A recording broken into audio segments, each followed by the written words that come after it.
High viewers, welcome back to far trends. இன்றைக்கி கருப்பு கவுனி ரெசிபி தான் ஷேர் பண்ணியிருக்கேன். ஆல்ரெடி நான் இதை ஷார்ட்ஸாட்டு ஷேர் பண்ணியாச்சு. ஃபேஸ்புக்கில் பார்த்துட்டு ஒருத்தங்க வந்துட்டு ஏன் இது ஃபுல் வீடியோ இல்லைன்னு கேட்டதுனால இதை வந்து ஃபுல் வீடியோவாக போட வேண்டியதாகிடுச்சு. வாங்க வீடியோக்குள்ளே போகலாம்.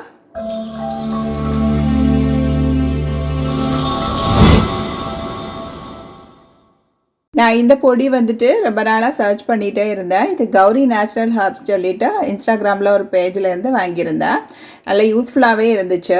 ஒரு 4 டேபிள் ஸ்பூன் அளவுக்கு ஒரு மண்சட்டியில் அந்த பவுடரை எடுத்துகிட்டு ஒரு 5 கப் அளவுக்கு தண்ணீர் வச்சுக்கிட்டேன். பெரிய கப்புனா 4 கப் அளவு போதும். இந்த மாதிரி கரைச்சி எடுத்துக்கலாம். கரைச்சிட்டு மீடியம் ஃப்ளேமில் வச்சு ஸ்டவ்வில் ஒரு 10 நிமிஷம் குக் பண்ணிடலாம். கொஞ்சம் உப்பு கூட சேர்த்து குக் பண்ணிக்கணும்.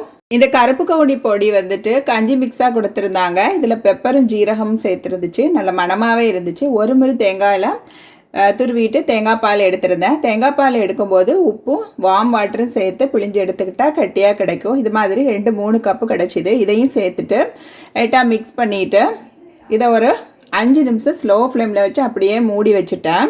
இப்படி மூடி வச்சாலே போதும், நம்ம மிக்ஸ் பண்ணிட்டு இருக்கணும்னு வேண்டாம்.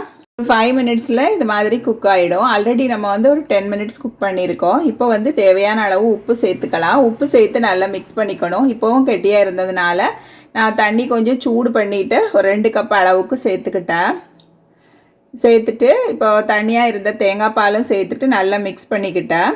இப்போ வந்து 1 டேபிள் ஸ்பூன் கோகோனட் ஆயில், தேங்காய் எண்ணெயில் வந்து ஒரு 4 சின்ன உள்ளியை கட் பண்ணி சேர்த்துக்கிட்டேன். ஒரு அரை டீஸ்பூன் வெந்தயம் சேர்த்து நல்லா வறுத்தாச்சு. இந்த மாதிரி பொன்னிறமாக நல்லா பொரித்து எடுத்துகிட்டு இந்த கஞ்சியில் சேர்த்துட்டு நல்லா மிக்ஸ் பண்ணிவிட்டு அப்படியே ஸ்டவ் ஆஃப் பண்ணிவிட்டு மூடி வச்சுட்டு ஒரு 10 நிமிஷம் கழித்து சர்வ் பண்ணலாம்.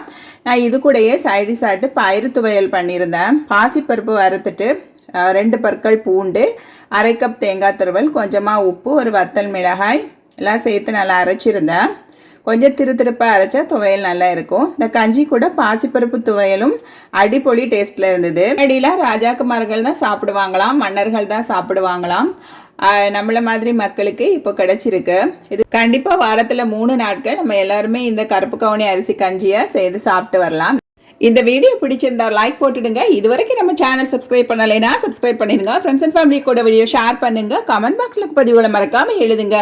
இன்னும் ஒரு ஹெல்தியான வீடியோக்கள் சந்திக்கும் வரை டேக் கேர், பை. ஆரோக்கியமான இயற்கையான உணவுகள் சாப்பிட்டு வயிறையும் உயிரையும் காப்போம். தேங்க்யூ.